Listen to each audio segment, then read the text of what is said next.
the emergency motion hearing that Karl was talking about a few weeks ago was, if you put in a, what do you call it, an ex parte motion, an emergency hearing where you want to let them know, look, there's a crime been committed, somebody took my property, I require restoration of property, and they're going to deny you because they're going to say, oh, you're talking about your children and all that stuff. Well, you've given them notice, and now you can take that into your court when you file your claim and show how they failed to do what they're supposed to do as an administrative court. So you can take the CPS, you can take all that paperwork into your claim and use it as evidence against them later. So that's the purpose of doing that emergency ex parte hearing. When did he ask that? Melissa just sent me a list of questions on Skype to ask you, and I wasn't going to ask, but I figured you were on.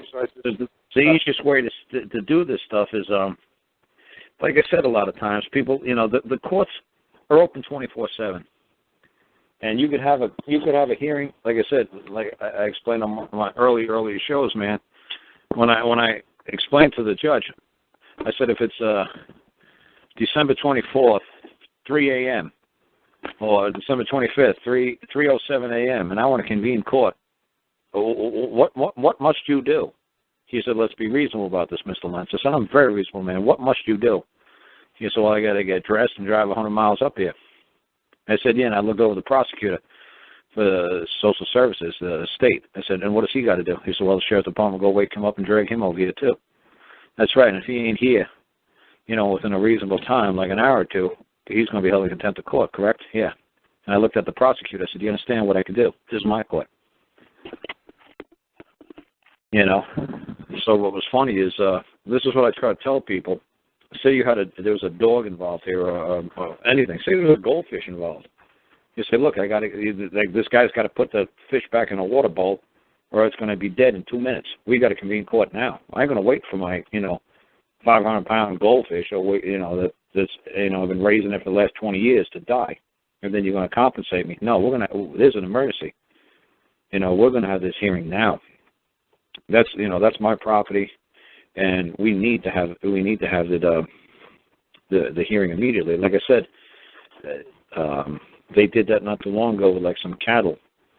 Not those folks out there in California, those crazy Bundys, but there was another folks I think up in Montana or North Dakota, South Dakota, and what they did is the sheriff's department hired people to round up the cattle, put them up in like stockyard. And fed them and watered them. But this stuff is going to cost a freaking fortune to actually, instead of just letting them be free roaming, to actually have to feed these cattle, round them all up, put them in the stockyard. So obviously the parties want to settle it as quickly as possible. Well, this is going to get damn expensive. It's just like, then just keep the damn cattle. The state government, the feds, and just keep it because it is the amount of money you want to give us to do this, to bill us is ridiculous. So we got to get this done. In a matter of minutes. So like I said, when you say it's an emergency, it's an emergency. And then like Gus was saying, that's correct. You show them that you said, look, this is an emergency. And I ain't got time to wait 21 days for you to answer. You better move, you better take it out of out of their custody and put it into a custody of a neutral party. Put it into federal custody. Put it into a county custody or a state custody or a church custody. You turn it over to the church. Get somebody else in between. Just say, look, they're damaging it and they're going to cause it harm, and I need it out of their custody immediately. If you don't do your job, Bob, acting as magistrate, I'm going to hold you liable as well, Bob. But like I said, if you don't pull down their mask, if you don't pull down that person, and you don't say, hey, yeah, you might be dressed as a magistrate. Yeah, you're wearing a cool wig as a judge. Yeah, but you know what? Bob, you're still a man, and you understand I'm a man. And you understand if you don't do your job, it's going to cause me great harm. And I'm going to have to hold you liable too, Bob. I don't want to, but I'm going to have to hold you liable too. So you better go off your ass and do it. And like I said, I can almost guarantee almost everything, I could almost say 100% of the people who listen to my show right now, could not convince a judge to open up the court on Christmas Day at 3:07 a.m. I mean, I did it in England. You know, me and Bob was like, well, screw it, man. You missed the. Okay, we got in there at 4:27. They closed the doors at 4:30. Well, we got the case filed, but now we need to pay for it. So they will actually put it. You know, they will actually put it. We got the stamp of the court on there that you did come here and you filed it on this day, but for it to be placed into the files to be recorded has to be. We have to pay for it, or they're not going to proceed with it. They're just going to let it sit there in the outbox, or the inbox, whatever, and wait for you to pay to actually put it into a file, to get somebody to put it into a filing cabinet to actually file it. I said, so it's just going to sit there and rot. I said, the only problem is we need to get to court, you know, at 10 o'clock in the morning. You know, we got a 3-hour ride. We can't sit around here and wait we got to get to the court at 9 o'clock in the morning, and this court don't open up until 10. So you know what? Let's go out to the car. Let's go walk around London a little bit. I'm hungry. Let's go get something to eat, take some pictures, and come back at 8, 9 o'clock and open this courthouse up. And he's like, what? I said, yeah, let's just go walk around for a little bit. Let's sightsee a little bit, man, and come back in a couple hours and open this court up. So we opened it up at 8 o'clock. Knocked on a big old, like, looking castle door. And like, can I help you? It's like, yeah, we got some business with the court. It's like, yeah, come back at 10 o'clock. No, we're here now. We got business now. Open up the door. And that's when I always tell people, you know, I push Bali like he was in a wash machine kind of thing. He was like, he was being pushed one way from the security guards, and I was pushing him the other way. And it was funny as hell. He just like curled up in a ball, standing there. It's fine. Push him right through the door. I said, no way in. The guy's like, we're going to get the head of security. I said, you better get the head of security because you don't have a clue what you're doing. And then that's why it's on my website. It says how to do out-of-hours filings, how to use the courthouse after hours, out of hours. And I guarantee that's the biggest courthouse on planet Earth. So I could open that courthouse up. Anybody could open up any courthouse, but you've got to know how to do it. And it's a lifestyle. You just, you know, like, I'm not taking no for an answer. You know, Bali was more than willing to take no for an answer. Like, oh, look, I'll see. The guy told us no, it's closed. I said, dude, you've been living in England too long. You don't got this rebellious streak or this, you know, you ain't got this, I'm an American. I'm not American. Don't tell me I can't. I'm an American. I'm not an American. I said, I'm getting in. I haven't heard anybody say that in a long time. What's that? American. Yeah, I'm not an American. I'm an American. I said, yeah, King George tried to tell me to do something, you know, 200 years ago. See how well that worked for him. That didn't work out too well. He told my daddy's daddy that, too. And it didn't work out too well for him either, did it? I'm coming in. Like, look, I don't care. Arrest me. I don't give a shit. Arrest me. And then I'll explain to them why I did what I did. And I guarantee a judge somewhere in this building will say, well, okay, technically the courts are open 24/7. It's like, yes. It's right there like in Blackstone's commentary. You go back to Cope and Littleton. You go back as far as you want. The courts are always open. What part of always open don't you understand? You know? So, like I said, if you have a really good judge, like I did on the 30th hearing trial down there in Alabama, Judge William Owings, thank God, he actually knew the rules. And thank God, man, it's funny, watching the state prosecutors on the other side, they did not know the rules. They started laughing at me when I started barking out the rules. I was asking the judge, questioning about the rules. And the judge was spitting out the answers exactly the way I wanted him to spit it out. It was like, holy crap. And the other side stopped laughing. They're like, holy shit, what's going on here? No, the court's open from 8 o'clock to 5 o'clock. What's called it? What? The judge is agreeing with this guy. Holy crap. What? It's like because they were attorneys. They didn't have to be a judge. They didn't have to know the rules of the court. All they had to do is know how to move their stupid, silly paperwork into the court and just lie their asses off once they got there. And that's what we were doing on Angela's show. That was funny. That guy sounded like a real nice guy, the guy on Angela's show last Thursday, and Angela wanted me to come on and say something. And I was like, no, I'm not going to bother because he sounds like he's got a lovely voice. He sounds like a nice man. He sounds pleasant. And he's just reading citations. You know, he's like, When you're reading citations, you're basically telling me I don't have a mind of my own. I'm just reading some opinions from somebody else had 100, 200 years ago. And like I told people, like a citation is ridiculous. Because Gus could have been sued by, I don't know, by his state government for some reason. Or he could have done a criminal activity by his state government, and then the state could come after me, said I did the same thing. It's like, no, I didn't. It was a different time. The facts are different. The witnesses are different. The evidence is different. The parties are different. There's nothing similar to my case and Gus's case. What are you talking about? So they're going to say, well, state of New Hampshire versus Gus, 2006. It's like, give a damn. That was between you and Gus. Whatever happened back then, I don't have a clue. I wasn't there. You weren't there. And it's like, I don't care how they ruled. Because me and Gus, if you say me and Gus even have the same exact crime that day, we were both there at the same time, committing the same wrong at the same time. Gus could be found guilty. I could be found not guilty. Gus could have stuck his tongue out of the judge. Gus could have dropped his fucking drawers and said, Judge, kiss this. And Gus, maybe he wasn't guilty, but the judge just said, you know what? I don't like your attitude. You're guilty. Carl, I like your attitude. You're not guilty. Have a nice day, Carl. So what does it matter? It's ridiculous. It's like it's that obiter dictum stuff. It's the judge's opinion.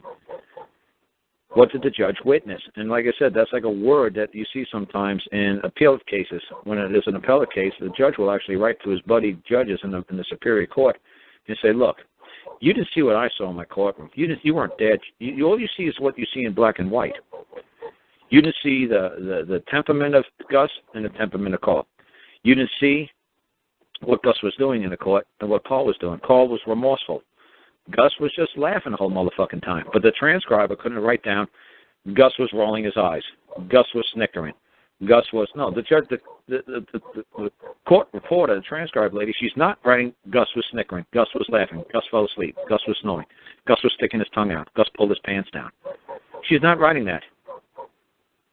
They could say, well, Carl was remorseful and he was like begging for forgiveness. It's like, okay, so, Carl said this and Gus didn't say that.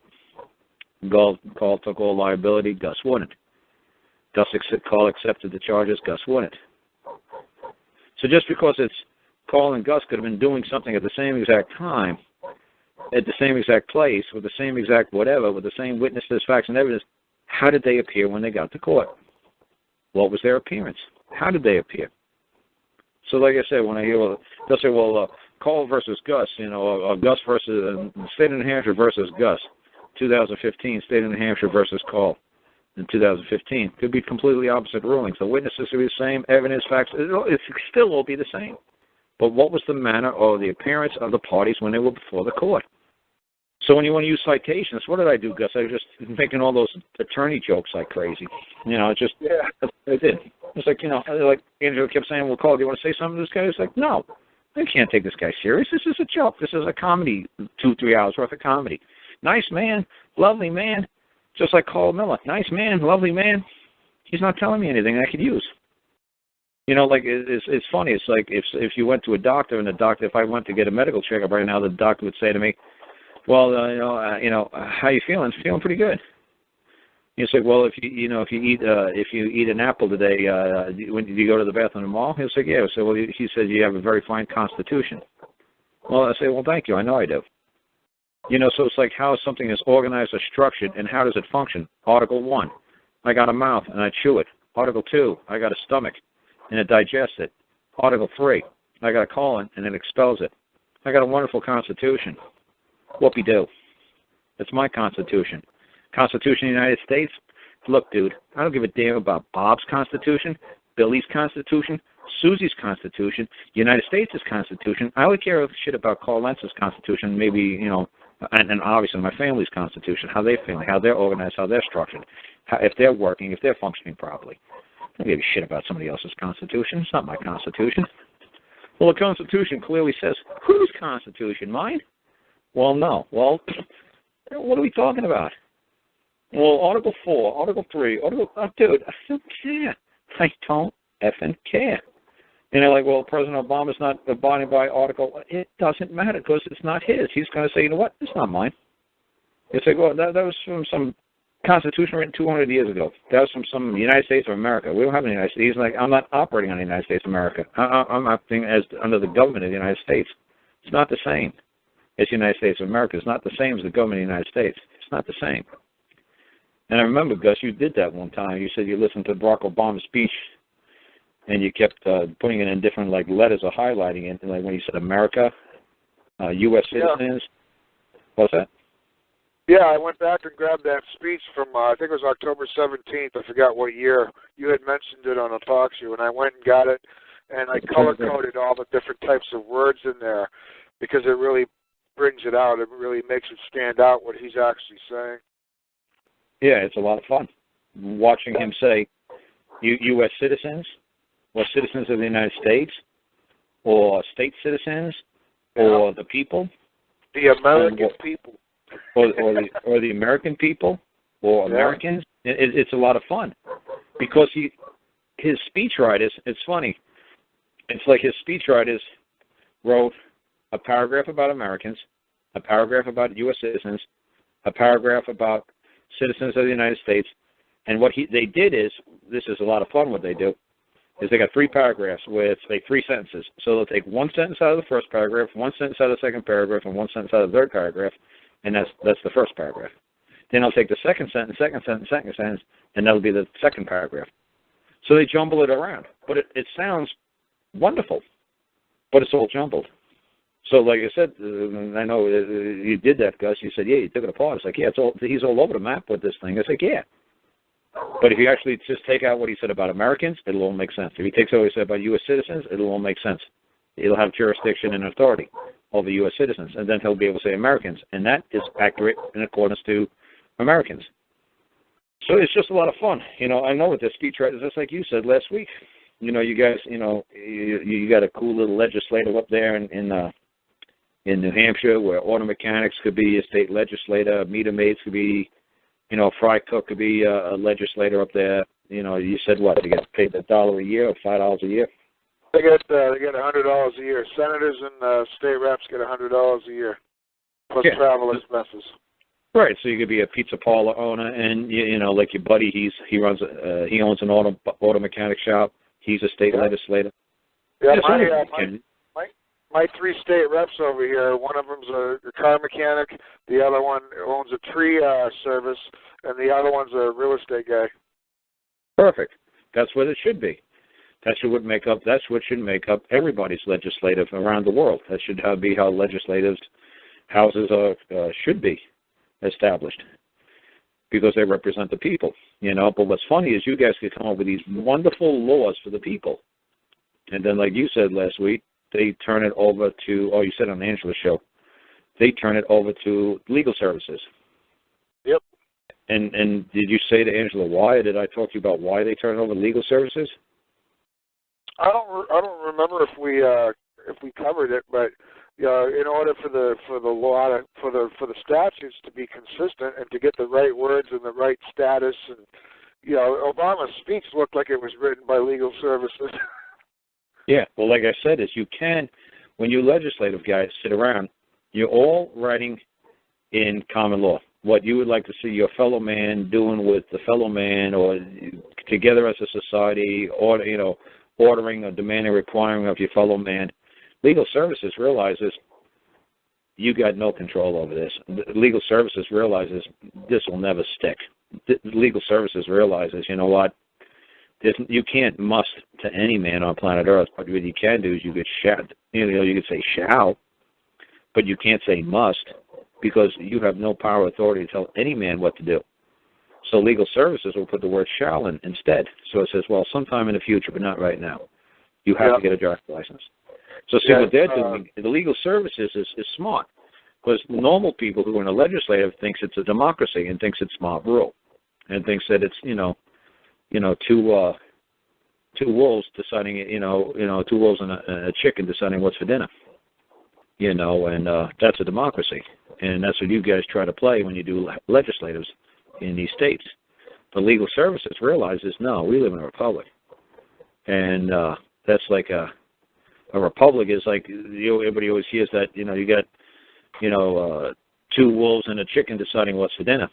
And a republic is a well-armed chicken contesting the vote. You see what I'm saying? Yeah. He's balancing it out. That's a republic. You're going to balance it out. Yep. There's a man going to be involved here. You can't tell another man what to do. And if you want to order another man to do, you're going to have to compensate him. But you're going to have to come to an agreement with that man. You can't force the man. You can't order the man. You could order him. You could order him and say, well, this is an order for your death. Okay, that's fine. I will go to death, but you're going to have to, and then whatever, fill in the blank. I'll consent to your order, but you're going to have to allow me to live for another, 102 years. And I was like, oh, well, we can't force him, but okay, that's the order. I'll carry it out in 102 years. Whatever. You can't order somebody to their death, and they're just can do it, not in a republic. In a democracy, absolutely. So that's why when you hear the word democracy on TV news shows, man, that's the most ugly, evil word, man, you could possibly imagine. Because if all the Muslims get together and say, we're going to kill all the Christians or we're going to kill all the Jews in a democracy, well, what are you going to do? The mob rules. The people have voted. Democracies are just effing evil. I mean, I can't imagine a more evil form. I'd rather have anarchy, where there is no form of government and everybody has to, just basically go back to natural law. If you don't want your neighbor to do that to you, don't do it to him. That's natural law. We don't need to have it written down. We don't need to have an established, like in Alaska. Eskimos don't need they just live by natural law. If you wouldn't want your neighbor to do that to your igloo, don't do it to mine. They don't need to have a whole bunch of people get together and establish the rules. They've been living up there for 10,000 years just fine. And that would be called anarchy because there is no centralized form of government. But does it mean that they're lawless people? Absolutely not. Because no matter whether you're running around naked and doing all kinds of crazy crap, there's still laws that bind you. It's still called natural law. Gravity still will affect you. Being stupid will still affect you. Sniffing glue will still affect you. You say, well, there's no more laws. I can sniff all the glue I want. I can sniff all the cocaine I want. Yeah, that's right. There's no more law. Oh, yeah, guess what, buddy? Go ahead and sniff all the cocaine you want. You'll be dead in about 20 minutes. There is still a law called natural law, and you will die by the laws of nature. So go ahead and think that you're a smart guy and say, wow, no more law. I can do whatever I want. Anarchy. Yeah, go ahead. So long that you'll last. You're still going to have to abide by some sort of law. Anarchy just means that there's no centralized government established to create law. But it doesn't mean that there isn't law that's already existed on a universe for the last 10 trillion years. There's always been law. But yeah, like I said, these legal people, they're not creating any laws that can control man. They're not creating, well, if they try to, legal services will correct them. They say, you can't do that. That's a lovely law you're thinking of making. It's like that Nancy Pelosi. It's like, well, we don't know what the law is until we sign it, until we see how, it works, until somebody challenges it. Because it's like, this is a lot of good theory, that you sign these laws into, pass all these things into law. Yeah, great. That's a great theory. But, until it actually affects somebody and somebody says, whoa. You just trespassed upon my right to do this. You trespassed upon my right to do this. It's like, look, you can create all the freaking laws you want. And then when you put them into action, that's fine. Go ahead and enact them. Go ahead and enact them. I don't care. But then until somebody brings it up to our attention, you can't do that. I'm a man. And by doing that, you interfered or infringed upon this right or this civil right or this right as a man. You can't do that. It's like somebody will challenge it and take us to court over it. So it's like, you know what? Yeah, go ahead. Sign every damn thing at the law. I don't give a damn. Sign all that amount of paperwork. Who cares? You come knocking on my door bothering me about something. I say, what gives you the right to come knocking on my door and solicit me? What's going on? Well, this law says this. Oh, really? Do you realize by the enactment of this law and then knocking on my door, you're causing me harm, injury, or loss? Oh, no, we didn't know that. Oh, good. I'll see you in court. And that's how you get the law overturned. But you know what? Go ahead. Sign any kind of crazy shit to law. I don't give a damn. I'm not going to stand there and argue. Go ahead. I'll enact every damn thing. And then when you try to carry it out, and I remind you, no, I'm a man. That law has nothing to do with me. That has to do with some crazy United States citizen. I'm no crazy United States citizen. I'm no person. So like I said, I think I got that covered pretty good on this show so far tonight. Keep telling people like a broken record, man. You don't require, like this guy did, he said he required the Ontario Royal Courts of Justice, Ontario Supreme Court to restore his property, so that's ridiculous. That's why I give you a hard time all the time. So like I'm going into a building. Says that's what this guy did. He required a building to do something. It's like I require the building to restore my property. And it's just that made me laugh. And like I said, you could tell he was mixing my stuff with his stuff, well, my stuff with legal stuff. He was just all over the map. He was just all over the place. And he was just basically saying that, I don't know if I read that to you before or not, but he just said, I delivered an affidavit to a judge in which she read out loud, I am man require the Ontario Court of Justice to restore my property, Isaac J. Leggett. So what kind of property is Isaac J. Leggett? Well, what is that, a skateboard? What is that, a hula hoop? What's an Isaac J. Leggett? I don't know, freaking clue. Neither does a judge lady. She don't freaking clue. I say, restore my property, see Exhibit A.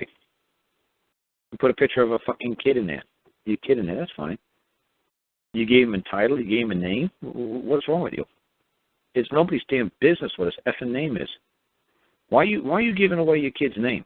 I said, because all you got in life is your word and your name. Why did you just give your kid's name away? Why did you just give it out there to the public? It's nobody's damn business in the public what your kid's name is. What the fuck? Like I said, when this guy wrote this stuff, I was like, what the hell is wrong with this guy? Putting your kid's name out there. I was telling that before with you. If you think those hieroglyphic-looking pictures, shaped like a letter E, shaped like a letter O, if you actually think those cute little drawings that people make, those cute little letters, those cute little, that's an O, and that's an A, and that's an I. If you really think that you see something on that paper, and you believe what you see on that paper is true or real or has power or control over you, that's insane. It's a piece of paper with doodles on it. Well, look deeply into it. Look deeply into what? It's like those funny squiggly pictures in the malls at those kiosks. Well, look deeply into those squiggles, and what do you see? I don't see an effing thing. Well, look at this paper that I got from the court. Okay, it's a piece of paper with all the squiggly shit on it. And? Well, no, Carl. I said, look. Fortunately for me, my dad could not read. Very fortunate for me. My dad could not write. I'm very, very, very, very, very, very fucking lucky man. All you poor bastards had dads who could read and write. I feel sorry for you people. My dad could not read or write. So no matter what squiggly piece of paper they put in front of him, you say, this has nothing to do with me. I didn't write it. And I'm certainly not signing it. I'm not going to be held liable to this, because I certainly wouldn't agree to anything. It's ridiculous nonsense.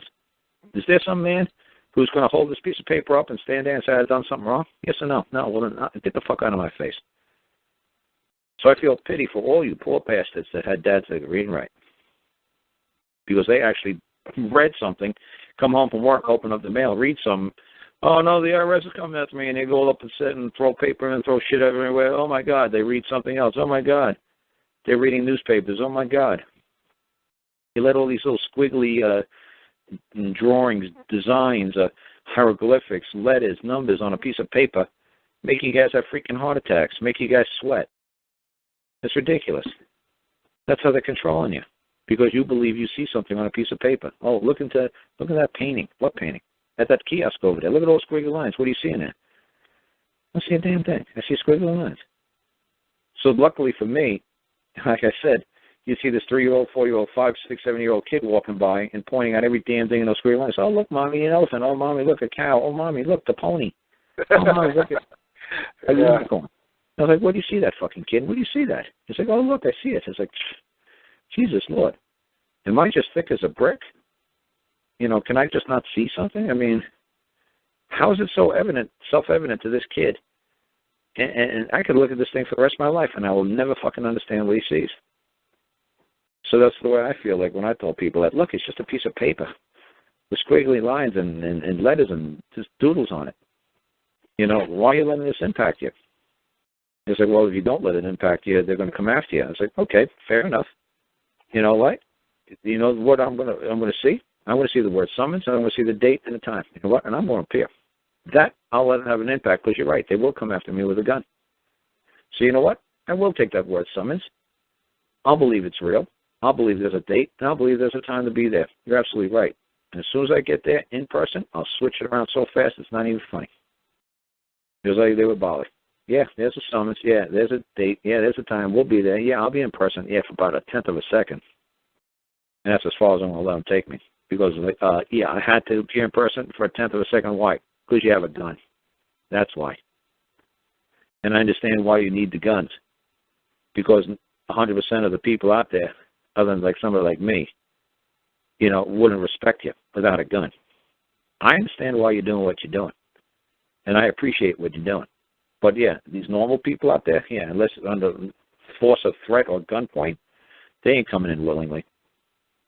And somebody said that to me the other day. I said, look, however crazy and it seems like so crazy and forceful the court systems gets or the government gets is because the people are getting out of control. So the reflection of the size of the government is the reflection of the people in which they must govern. Like Teddy Roosevelt said, if you won't govern yourself, we'll govern you. It's that simple. If you won't, respect your neighbor's property, we'll jump in. If you won't do the right things, we'll do the right things. Your mommy, daddy don't raise you properly, we'll raise you properly. Like I said to one of my very first shows on there, I was like, he said they feel bad for like the black folks out there. They had their families destroyed, 40, 50 years ago. Daddies were taken out of the picture. The government is like, you know what? Now we're going to control these folks. And 90% of the people in any kind of prison is like black folks. Like, why? Because I said, well, you didn't have dads to raise you, so we'll take control of you. And like I said, the more brotherhood, man, they really loved my shows in the beginning because they used to say, look, even this white guy's telling you people. They play from my shows in their little clubs and their little seminars. And they say, look, this white guy's laying it out to us crystal clear. Do you not understand what in charge, like these white Democrats in charge, have been doing to us as a people? Do you not see it? If we don't come together as a community, as a group, if we don't solidify this and come together and have dads back in our lives, do you understand? They're trying to eradicate us. Do you understand what they're doing? Also, like I said, like their populations are, decreasing. The Mexican populations are increasing. Yeah, because wetback Mexicans are beautiful, lovely people. They're hardworking people. They stay together as communities. You don't see them calling up the cops every 5 seconds on each other. You don't see them. You see them keeping a family structure. You see them going to Catholic churches. They're staying together as a community. They're staying tight. So like I said, I don't have much to say about Chicanos, man, but I love wetback people. Because they're very, very tight. They haven't become like a United States. They haven't become Americanized. They're still decent people that work hard, bust ass, and go to work from sunrise to sunset. Yeah, my dad was doing a big construction job in Boston, and there was a Mexican who had just gotten his green card, came over, got a job. And he told my dad, he says, look, my uncle would like to come over, but he has to have a job before he can come over here legally. And he says, would you be willing to give him a job? And my dad says, if he works like you do, no problem. And he says, yep. And so in the year and a half that this job was running, my dad brought over 11 guys that were all from the same family in Mexico. And, he signed for them to have work when they got there. So they all came over legally. And then Sergio had his daughter, and, like a year or two after that, and he wanted my dad to be the godfather. And he did. My dad accepted, and he became, like part of their family. They're real tight.